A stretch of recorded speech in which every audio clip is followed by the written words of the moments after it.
ಈಗ ನಾವು ಚಿತ್ತೋಡ್ಗಢ ಕೋಟೆ ಒಳಗದೀವಿ.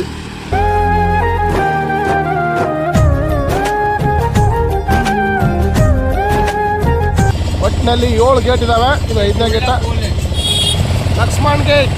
ಚಿತ್ರದುರ್ಗದಲ್ಲಿ 7 ಸುತ್ತಿನ ಕೋಟೆ ಇದ್ದರೆ ಇಲ್ಲಿ 7 ಪ್ರವೇಶ ದ್ವಾರಗಳ ಕೋಟೆ. ಚಿತ್ತೋಡ್ಗಢದೊಳಗದೀವಿ.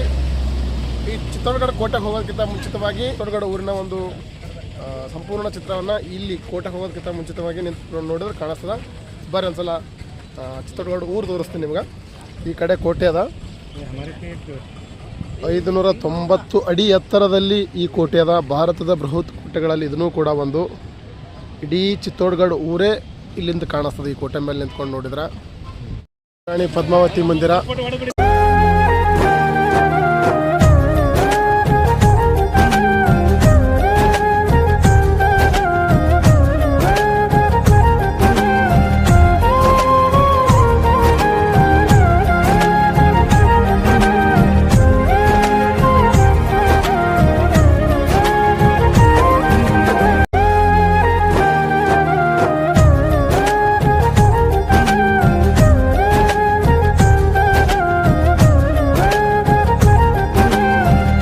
ನಮ್ಮ 6ನೇ ತರಗತಿ ಪಾಠದೊಳಗೆ ಇರುವಂಥ ವಿಷಯ. ಬರೀ ನಾವು ಓದುವಾಗೂ ಬರೀ ಪಾಠದಲ್ಲೇ ಕೇಳ್ತಿದ್ವಿ. ಆ ಸುಲ್ತಾನ ಮೊಹಮ್ಮದ್ ಶಾ 1458ರಿಂದ 1468ರಲ್ಲಿ ಕಟ್ಟಿಸಿರ್ತಕ್ಕಂಥ ಒಂದು ವಿಜಯ ಸ್ತಂಭನೇ ಅದೇ ಚಿತ್ತೋಡ್ಗಢ ವಿಜಯ ಸ್ತಂಭ ಅಥವಾ ಜಯಸ್ತಂಭ ಅಂತ ಕರೀತಾರೆ. ಅದರ ಎದುರುಗಡೆ ನಾನು ಅದೀನಿ ನೋಡಿ. ದೆಹಲಿ ಸುಲ್ತಾನರಿಗೆ ಮತ್ತು ರಜಪೂತರಿಗೆ ಬಹಳಷ್ಟು ವಿರೋಧದ ನಡುವೆ ಈ ರಜಪೂತರು ತಮ್ಮದೇ ಆದಂಥ ಶೌರ್ಯದಿಂದ ಮೆರೆದಿದ್ದಾರೆ. ಪೃಥ್ವಿರಾಜ್ ಚೌಹಾಣ್ ಹೆದರಿಸಿದ್ದು ಮೊದಲ ದೆಹಲಿ ಸುಲ್ತಾನರನ್ನು 1ನೇ ಮತ್ತು 2ನೇ ತೆಹರಾನ್ ಯುದ್ಧದಲ್ಲಿ. 1ನೇ ತೆಹರಾನ್ ಯುದ್ಧದಲ್ಲಿ ಈ ರಜಪೂತ್ ದೊರೆ ಪೃಥ್ವಿರಾಜ್ ಚೌಹಾಣ್ ಜಯಿಸ್ತಾನೆ. ಆದರೆ 2ನೇ ಯುದ್ಧದಲ್ಲಿ ಸೋಲ್ತಾನೆ. ಆಗ ಸುಲ್ತಾನರ ಆಳ್ವಿಕೆ ಭಾರತದಲ್ಲಿ ಆರಂಭ ಆಗ್ತದೆ. ಆದರೂ ರಜಪೂತರು ನಮ್ಮ ದೇಶದ ಶೌರ್ಯ ಶಕ್ತಿವಂತ ರಾಜರು. 72 ಅಡಿ ಎತ್ತರ ಇರುವಂಥದ್ದು.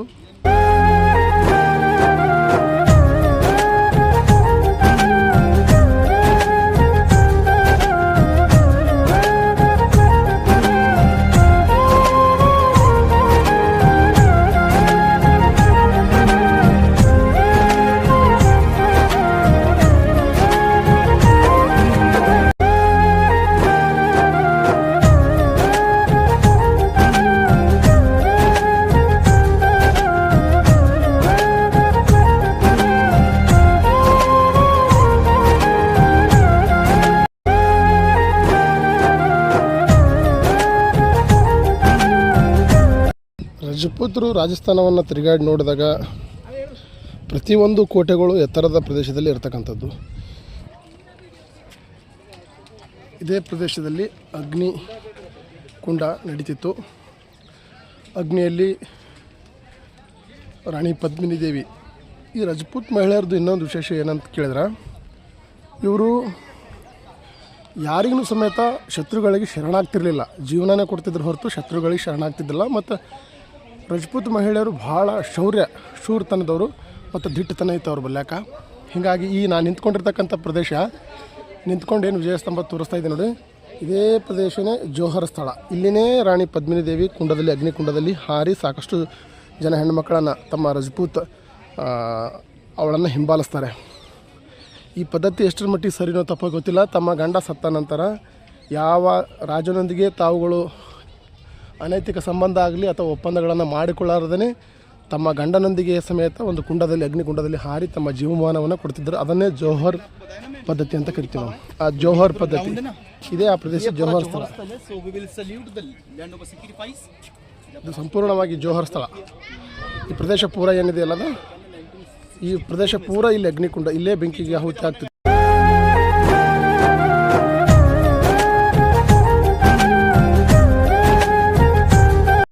ದೇವಿ ಸೌಂದರ್ಯ ಹೇಗಿತ್ತಪ್ಪ ಅಂತ ಕೇಳಿದ್ರೆ ಪ್ರತಿಯೊಂದು ರಾಜನೂ ಸಮೇತ ಅವಳನ್ನು ನೋಡಬೇಕನ್ನೋ ಆಸೆಗಳನ್ನು ಇಟ್ಕೊಂಡಿದ್ರು. ಅವಳು ನೋಡೋದಕ್ಕೆ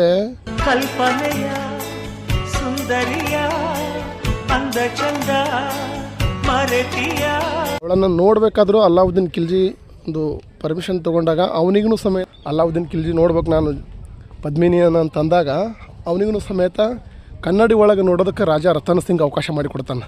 ಅದು ತನ್ನ ಅರಮನೆ ಒಳಗೆ ಇಂತಹ ಪದ್ಮಿನಿ ದೇವಿ ಇಂತಹ ಕುಂಡದಲ್ಲಿ ಹಾರಿ ತಾನು ಆತ್ಮಹತ್ಯವನ್ನೇ ಮಾಡಿಕೊಳ್ಳುತ್ತಾಳೆ ಹೊರತು ಯಾವುದೇ ವ್ಯಕ್ತಿಗೆ ತಾನು ಶರಣಾಗತಿ ಆಗೋದಿಲ್ಲ.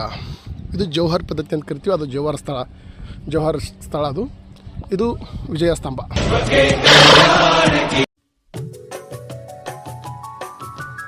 ಇದು ಪದ್ಮಿನಿ ದೇವಿ ಅರಮನೆ. ರಾಣಿ ಪದ್ಮಿನಿಗಾಗಿರುವಂತಹ ಮನೆ ಇದು.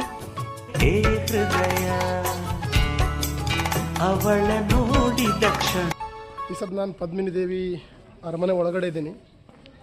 ಪದ್ಮಿನಿ ಅದೇ ಹೇಳ್ತಿದ್ನಲ್ಲ, ಪದ್ಮಿನಿ ಎಷ್ಟು ಸುಂದರವಾಗಿದ್ದಳು ಅಂತಂದರೆ ಆಗಿನ ಕಾಲದ ಎಲ್ಲ ರಾಜರು ಅವಳನ್ನು ಇಷ್ಟಪಡ್ತಿದ್ರು.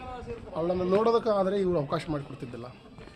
ರಜಪೂತ್ರದ್ದು ಇನ್ನೊಂದು ವಿಶೇಷತೆ ಏನಂತಂದ್ರೆ ಅವರು ಸಮೇತ ತಮ್ಮ ಮುಖಕ್ಕೆ ತಮ್ಮ ಬಟ್ಟೆಯನ್ನು ಧರಿಸಿ ತಮ್ಮ ಮುಖವನ್ನು ಯಾರಿಗೂ ತೋರಿಸ್ತಿದ್ದಿಲ್ಲ. ಅದಕ್ಕಾಗಿ ಜೈಪುರದೊಳಗೆ ಅಷ್ಟೊಂದು ಕಿಟಕಿಗಳ 593 ಕಿಟಕಿಗಳಿರುವಂತಹ ಒಂದು ಮಹಲನ್ನು ಕಟ್ಟಿದ್ದು. ಯಾಕಂದ್ರೆ ಆ ಮಹಿಳೆ ಅರಮನೆಯಲ್ಲಿ ಕೂತ್ಕೊಂಡೇ ಎಲ್ಲ ಜಗತ್ತಿನ ಸಾಂಸ್ಕೃತಿಕ ಚಟುವಟಿಕೆಗಳು ಎಲ್ಲ ಜಗತ್ತನ್ನು ನೋಡ್ತಕ್ಕಂಥ ಅವಕಾಶ ಮಾಡಿಕೊಡೋದಕ್ಕೆ ಅಲ್ಲಿ ಹವಾಮಾನದೊಳಗೆ ಆ ರೀತಿಯ ಒಂದು ಕಿಟಕಿಗಳನ್ನು ಆ ಮನೆಯೊಳಗೆ ಬಿಟ್ಟಿದ್ದರು. ಆ ಹವಾಮಾನದೊಳಗೆ ರಾಣಿ ಪದ್ಮಿನಿ ದೇವಿ ಇಲ್ಲೇ ಉಳ್ಕೊಳ್ತಿದ್ಳು. ಇಲ್ಲಿ ಒಟ್ಟು 4 ಅರಮನೆಗಳದಾವ. ಈ ಕೋಟೆ 7ನೇ ಶತಮಾನದಾಗ ಚಿತ್ರಾಂಗದ ಓರಿ ಮನೆತನದ ಅರಸ ಚಿತ್ರಾಂಗದ ಕಟ್ಟಿಸಿರ್ತಕ್ಕಂಥ 4 ಅರಮನೆಗಳು ಇಲ್ಲೇ ಅದಾವ ಈ ಮನೆ ಒಳಗಡೆ. ಅದರೊಳಗೆ ವಿಜಯ ಸ್ತಂಭವು ಕೂಡ ಒಂದು. ಥರದ್ದು 84 ಜಲಮೂಲಗಳಿದ್ವಿ ಇಲ್ಲಿ. ಈ ಥರದ್ದು ನೋಡಿ, ಎತ್ತರವಾದ ಪ್ರದೇಶದಲ್ಲಿ ನೀರು ಇರ್ತದೆ, ಆದರೂ ಕೆಲವೊಂದಿಷ್ಟು ಪ್ರದೇಶಗಳೇ ಇರೋಂಗಿಲ್ಲ. ಇಂತಹ 84 ಜಲಮೂಲಗಳಿದ್ವು. ಆದರೆ ಈಗ ಎಲ್ಲ ಜಲಮೂಲಗಳು ತಮ್ಮ ಸ್ಥಾನವನ್ನು ಕಳೆದುಕೊಂಡು ಕೇವಲ 20ರಿಂದ 22 ಜಲಮೂಲಗಳು ಇವತ್ತು ಇಲ್ಲಿರ್ತಕ್ಕಂಥದ್ದು. ಚಿತ್ರದುರ್ಗದಲ್ಲಿನೂ ಸಮೇತ ಒಂದು ಕೋಳದಿಂದ ಮತ್ತೊಂದು ಕೋಳ, ಒಂದು ಕೋಳದಿಂದ ಮತ್ತೊಂದು ಕೋಳಕ್ಕೆ ನೀರು ಪಾಸ್ ಆಗ್ತಿತ್ತು. ಅದೇ ರೀತಿ ಇಲ್ಲಿನೂ ಸಮೇತ ಅಲ್ಲಿ 3 ಇದ್ದಾವೆ. ಇಲ್ಲಿ ಕೋಳದಿಂದ ನೀರು ಇನ್ನೊಂದು ಕೋಳಕ್ಕೆ ಪಾಸ್ ಆಗ್ತದೆ. ಅಂದ್ರೆ ಇಲ್ಲಿಯೇ ಉತ್ಪನ್ನ ಆದೋ ರೀತಿ ಒಳಗೆ ಒಂದು ಮೂಲದಿಂದ ಒಂದು ಮೂಲಕ್ಕೆ ಒಂದು ಕೋಳದಿಂದ ಮತ್ತೊಂದು ಕೋಳಕ್ಕೆ ನೀರು ತಾನೇ ಉತ್ಪನ್ನ ಆಗ್ತದೆ ಜಲಮೂಲಗಳು. ಆದರೆ ಇವತ್ತು ಕಡಿಮೆ ಅದಾವ, ಮೊದಲು ಬಹಳಷ್ಟಿದ್ದವು. ನಮ್ಮ ಚಿತ್ರದುರ್ಗದೊಳಗೆ 7 ಸುತ್ತಿನ ಕೋಟೆ ಅದ. ಇಲ್ಲಿ 7 ಪ್ರವೇಶ ದ್ವಾರಗಳ ಅರಮನೆ ಇದು. 280 ಎಕರೆದೊಳಗೆ ಕಟ್ಸ್ಯಾನ ರಾಜ. ಮೋರಿ ಮನೆತನದ ರಜಪೂತ ಮನೆತನದ ಮೋರಿ ಮನೆತನದ ಚಿತ್ರಾಂಗದ ಅಂತೇಳಿ ಅವ ಅರಸ. 280 ಎಕರೆ ಅದರೊಳಗೆ ಕಟ್ಟಡದೊಳಗೆ ಎತ್ತರದ ಪ್ರದೇಶ ಇದು. ಮಿನಿಮಮ್ ಸಮುದ್ರದ ಮಟ್ಟಕ್ಕೆ, ಸಮುದ್ರದಿಂದ 590 ಅಡಿ ಎತ್ತರದ ಪ್ರದೇಶದೊಳಗೆ ಕಟ್ಸ್ಯಾರ. ಇಲ್ಲಿ 84 ಜಲಮೂಲಗಳಿದ್ದು. ಅಂದ್ರೆ ಜಲ ಯಾವಾಗಲೂ ಇಲ್ಲಿರ್ತದೆ ಕೇಳಿದ್ರೆ ಎತ್ತರವಾದ ಪ್ರದೇಶದೊಳಗೆ ಇರ್ತದೆ. ಅವಾಗೇನು ಹೊಸತೇನಲ್ಲ, ಸೈಂಟಿಫಿಕ್ ಆಗಿ ನೋಡಿದ್ರೆ ಎತ್ತರದ ಪ್ರದೇಶದಲ್ಲೇ ಜಲ ಸಿಗ್ತದೆ. ತಗ್ಗದಂತ ತಿಳ್ಕೊಂಡು ತಗ್ಗಿನ ಪ್ರದೇಶ ಸಿಗಂಗಿಲ್ಲ ಜಲ. ಅದ್ರಾಗೇನಂತ ಆಶ್ಚರ್ಯ ಪಡ್ತಕ್ಕಂಥದ್ದಲ್ಲ. ಕೆಲವೊಂದಿಷ್ಟು ಊಹೆಗೆ ಮೀರಿ ಜನ ಹೇಳ್ತಾರಂಗೆಲ್ಲ ಗೈಡ್ ಬಿಡೋದನ್ನೆಲ್ಲ ನಂಬಬಾರ್ದು ನಾವು. ಈ ಜೌಹರ್ ಪದ್ಧತಿ ನಾವು ಒಪ್ಪಂಗಿಲ್ಲ. ರಾಜ ಸತ್ನಂದ್ರಪ್ಪನೇ ಮಕ್ಳು ಇರ್ತಾವೆ, ರಾಜಣ್ಣಿ ಸಾಯ್ಬೇಕಂತೇನಿಲ್ಲ. ಅಂಥ ಪದ್ಧತಿಗಳೆಲ್ಲ ಕೆಲವೊಂದಿಷ್ಟು ನಾವು ಒಪ್ಪಂಗಿಲ್ಲ. ಆ ಸ್ಟೇದೊಳಗೆ ನಿಂತು ಹೇಳಿ ನಾನು ಕಾಳಿ ಮಾಕಾ ಮಂದಿರ್,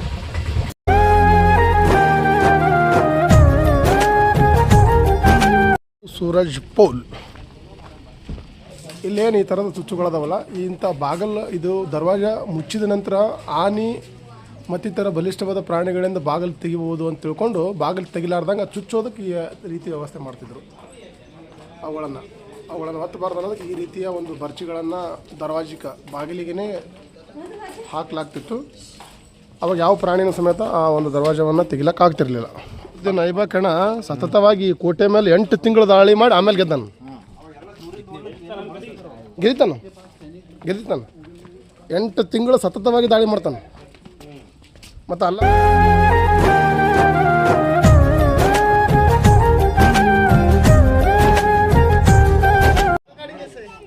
ಇದು ಕೀರ್ತಿ ಸ್ತಂಭ.